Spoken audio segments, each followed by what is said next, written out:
Hey everyone, this is our Beedo Sounds car horn. Now this is our button version of the horn. It comes with the button, which is included. Now we got the horn facing down, but it's pretty loud and we don't want to hurt our ears here. Easy installation. Your black wire coming from your horn to go to a ground somewhere. It could be your battery, just anywhere you have a good ground source.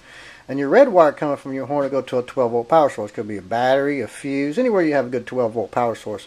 Then you run the yellow wire from the horn on one side of your button, and then simply run a 12-volt wire to the other side of the button and you're good to go. So this is our Beedo Sounds car horn.